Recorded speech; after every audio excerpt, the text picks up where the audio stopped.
Assalamualaikum warahmatullahi wabarakatuh. Selamat pagi, salam sejahtera untuk kita semua. Semoga kita semua selalu berada dalam lindungan Allah Subhanahu wa Ta'ala. Di masa pandemi ini, jangan lupa kita selalu melaksanakan protokol kesehatan, menjaga jarak, mencuci tangan, dan menggunakan masker. Semoga kita semua selalu dalam perlindungan Allah Subhanahu wa Ta'ala. Dalam kehidupan sehari-hari, pernahkah kalian memasak mie instan? Tentunya itu hal yang sudah biasa yang kalian lakukan. Ada alat dan bahan yang harus kita siapkan. Pertama yaitu alat bahan. Bahannya adalah mie. Alatnya diantaranya ada mangkuk, ada wajan, ada sendok. Nah, bagaimana cara memasaknya? Nah, kita siapkan dulu panci yang diisi dengan air secukupnya, kemudian kita didihkan.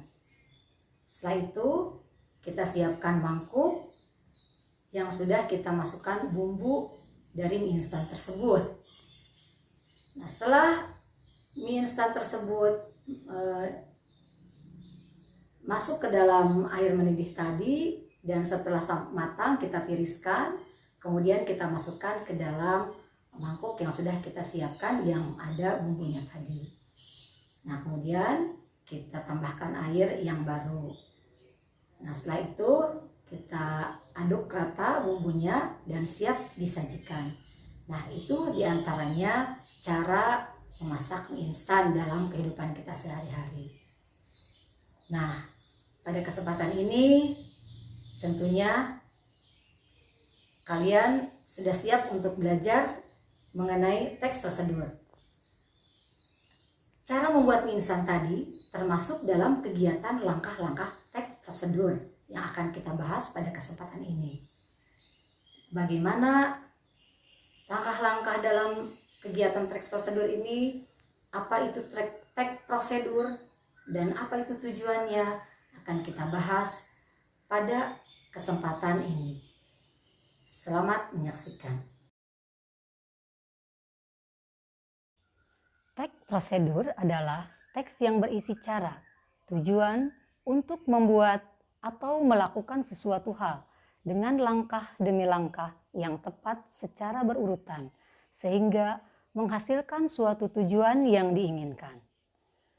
Teks prosedur biasanya terdapat pada tulisan yang mengandung cara, tips, atau tutorial melakukan langkah tertentu. Di dalam teks prosedur terdapat kata imperatif atau kata perintah untuk melakukan apa yang dibahas pada teks agar si pembaca melakukan apa yang diperintahkan pada isi teks tersebut. Misalnya, kamu sedang mencari tulisan cara memutihkan wajah melalui internet. Nah, pada teks tulisan tersebut akan ada cara atau langkah bagaimana memutihkan wajah sehingga menghasilkan putih bersih seperti yang kamu inginkan. Cara yang disajikan pun langkah demi langkah secara berurutan agar si pembaca mampu mengikuti tutorial yang disajikan. Apakah kalian mengerti? Pada teks prosedur, isi dari tulisannya selalu berhubungan dari awal sampai akhir, dan dari setiap isinya terdapat keterangan-keterangan agar mudah dipahami oleh pembaca. Tujuan teks prosedur. Teks prosedur bertujuan untuk memudahkan pembaca maupun pendengar agar dapat mengikuti langkah atau perintah dari isi teks yang tujuan akhirnya bisa sesuai keinginan pembaca maupun pendengar. Struktur teks prosedur. Yang pertama adalah tujuan. Tujuan pada teks prosedur adalah pengantar umum sebagai penanda apa yang akan dibuat atau dilakukan dalam motivasi dalam melakukannya. Yang kedua, bahan dan alat. Berisi mengenai rincian bahan dan alat yang digunakan dengan ukuran yang akurat. Ketiga, langkah-langkah. Berisi langkah melakukan sesuatu dengan urut secara bertahap. Keempat, Penutup berisi penekanan pada keuntungan dan ucapan selamat melakukan sesuatu. Ciri-ciri teks prosedur. Adapun ciri-ciri teks prosedur diantaranya yaitu 1. Menggunakan pola kalimat perintah atau imperatif. Kedua, kalimat perintah merupakan kalimat yang mengandung makna meminta atau memerintah seseorang untuk melakukan sesuatu. Contoh, tolong matikan keran air itu. Jangan membuat ribut anak-anak. Saya minta kerjakan tugasmu tepat waktu. Yang ketiga, menggunakan kata kerja aktif. Kata kerja yang memberikan suatu tindakan kepada objeknya. Misalnya, menyiram, membungkus, melempar, dan lain-lain. 4. Menggunakan kata penghubung atau konjungsi untuk mengurutkan kegiatan. Kata penghubung yang menyatakan waktu kegiatan yang hadir dan bersifat kronologis. Contoh, selanjutnya, berikutnya, kemudian, lalu, setelah itu.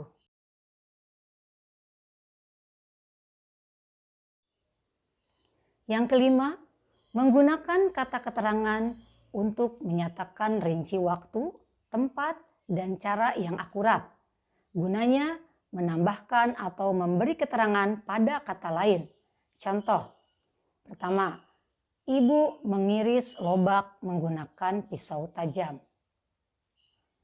Kedua, Sinta menyiram bunga dengan tangki air miliknya. Ketiga, aku harus pergi ke rumah paman sekarang. Yang keenam, terdapat tujuan, langkah-langkah, dan penutup. Ketujuh, menggunakan kalimat imperatif atau kalimat perintah sehingga pembaca bisa mengikuti apa yang diperintahkan pada sebuah teks. Yang kedelapan, menggunakan kalimat penghubung sehingga dari awal dan akhir teks saling terkait. 9. Menggunakan kalimat langsung atau tidak langsung. 10. Menggunakan kalimat saran dan larangan. 11. Menggunakan kriteria atau batasan tertentu. 12. Menggunakan kata keterangan. 13. Berisi pemberian informasi. 14. Berisi langkah yang terperinci. 15. Menggunakan akhiran i dan kan. Contohnya, jangan lupa selalu disirami bunganya setiap hari. Lemparkan bola tersebut ke atas. Macam-macam teks prosedur. 1. Teks prosedur sederhana. 2. Teks prosedur kompleks. 3. Teks prosedur protokol. Yang pertama, teks prosedur sederhana. Teks prosedur sederhana yaitu teks yang berisi langkah-langkah sederhana yang biasanya hanya 2-4 langkah saja dalam melakukannya. Contohnya, cara login Facebook. Yang kedua, teks prosedur kompleks. Teks prosedur kompleks yaitu teks yang berisi banyak langkah dalam melakukannya. Contohnya, cara membuat sambal balado, cara mengajukan pembuatan kartu SIM, cara memperpanjang STNK, ataupun prosedur pembuatan KTP. Yang ketiga, teks prosedur protokol. Teks prosedur protokol adalah teks yang pada setiap langkahnya bisa diubah, tidak harus runut. Walaupun berubah, tetapi hasilnya tetap sama. Misalnya, jika memasak mie instan, kita bisa merebus dengan memasukkan mie dan bumbu ke dalam air rebusan dari tungku atau bisa memasukkan air panas ke dalam wadah yang berisi mie lalu memasukkan bumbu. Kaidah kebahasaan teks prosedur. Teks prosedur memiliki kaidah kebahasaan di antaranya konjungsi temporal, kata imperatif, verba material dan tingkah laku, partisipan manusia, bilangan penanda, kalimat interrogatif, dan kalimat deklaratif. 1. Kalimat imperatif. Kalimat yang mengandung perintah, fungsinya ialah untuk meminta atau melarang seseorang untuk melakukan sesuatu. 2. Kalimat deklaratif. Kalimat yang berisi pernyataan, fungsinya ialah untuk memberikan informasi atau berita tentang sesuatu. Ketiga, kalimat interrogatif. Kalimat yang berisi pertanyaan, fungsinya ialah untuk meminta informasi tentang sesuatu. Yang keempat, konjungsi temporal. Konjungsi temporal merupakan kata penghubung yang berhubungan secara kronologis dengan waktu dan kejadian dari kedua peristiwa yang memiliki keterkaitan. Misalnya, setelah ini, kemudian, lalu, sesudah itu, dan selanjutnya. Sebelum itu, dan lain-lain. Yang kelima, verba material dan tingkah laku. Verba material adalah perbuatan yang mengacu pada tindakan, seperti potonglah ubi itu, masukkan air ke dalam wadah. Sedangkan verba tingkah laku adalah perbuatan yang mengacu pada tindakan berdasarkan ungkapan, seperti tunggu kira-kira 5 menit, tunggu sampai matang, tetap pertahankan, dan lainnya. Keenam, partisipan manusia. Partisipan manusia adalah mempartisipasikan atau mengikutsertakan manusia dalam tulisan tersebut untuk membantu langkah-langkahnya. 7. Bilangan penanda. Bilangan penanda adalah bilangan yang mengurutkan langkah-langkah pada tulisannya. Selanjutnya, silakan untuk membaca contoh teks prosedur kiat berwawancara kerja beserta strukturnya.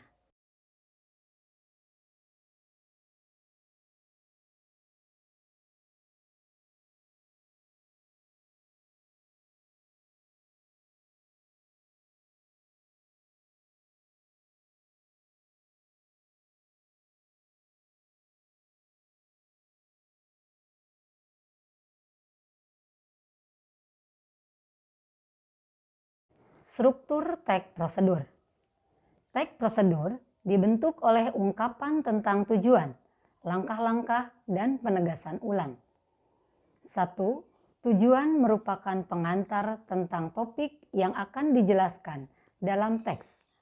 Pada contoh teks yang berjudul Kiat Berwawancara Kerja, pendahuluan yang dimaksud berupa pengertian wawancara dan manfaat bagi suatu perusahaan ada pada paragraf ke-1.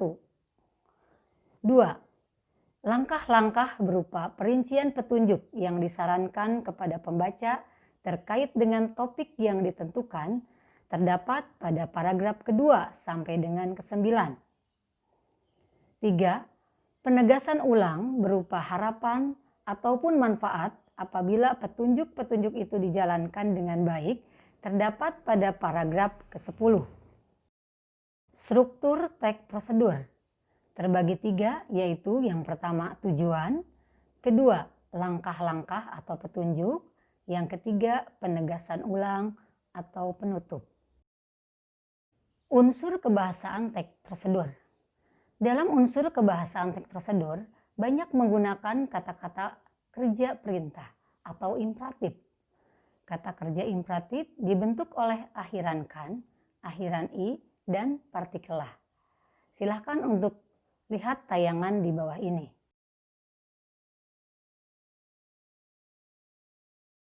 Selanjutnya yang kedua, banyak menggunakan kata-kata teknis yang berkaitan dengan topik yang dibahasnya.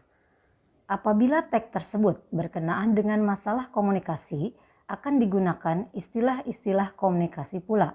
Misalnya, tanya jawab, kontak mata, pewawancara, verbal, nonverbal, bahasa tubuh, dan negosiasi. Ketiga, banyak menggunakan konjungsi dan partikel yang bermakna penambahan, seperti selain itu, pun, kemudian, selanjutnya, oleh karena itu, lalu, setelah itu, dan di samping itu. Yang keempat, banyak menggunakan pernyataan persuasif. Yang kelima, penggunaan bahasa yang baik juga menjadi keharusan. 6. Singkatnya, akan lebih baik bila kita mampu menampilkan sikap yang antusias, verbal maupun non-verbal. Ketujuh, apabila prosedur itu berupa resep dan petunjuk penggunaan alat, akan digunakan gambaran terperinci tentang benda dan alat yang dipakai, termasuk ukuran, jumlah, dan warna.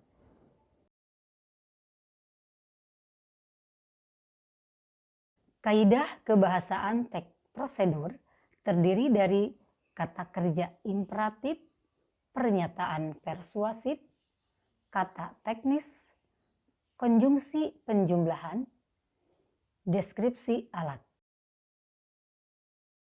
Selanjutnya marilah kita lihat contoh teks prosedur cara mendirikan tenda kemah. Ada beberapa jenis tenda yang dapat digunakan dalam kegiatan kepramukaan. Tetapi untuk kegiatan berkemah yang baik, tenda yang digunakan hendaknya menggunakan tenda standar yang mendirikannya dengan menggunakan tali dan patok. Hal ini untuk melatih keterampilan dan ketangkasan anggotanya dalam kegiatan berkemah tersebut. Berikut ini cara mendirikan tenda yang benar dan baik dalam kegiatan berkemah pramuka, yaitu periksa, bersihkan, dan amankan terlebih dahulu area atau wilayah tempat yang akan dipasangi tenda. Selanjutnya, persiapan perlengkapan dan peralatan untuk memasang tenda seperti tenda, tiang, patok, tali, palu kecil, dan lain-lain. Buka lembaran tenda untuk mengetahui besarnya dan tentukan arah dan sudut tenda. Pasang tiang tenda sesuai posisinya. Dalam hal ini pada sudut-sudut tenda yang bersangkutan. Tancapkan patok-patok pada tiap sudut tenda dan pintu tenda. Setelah menegakkan tiang tongkat, ambil tali, lalu ikatkan pada patok yang sudah tertancap di tanah.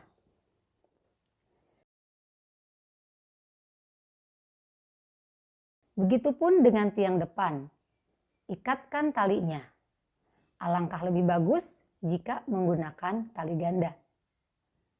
Yang terakhir, pasang pendukung tenda seperti lampu, pagar, gerbang, dan lain sebagainya. Demikianlah contoh teks prosedur cara mendirikan tenda kemah.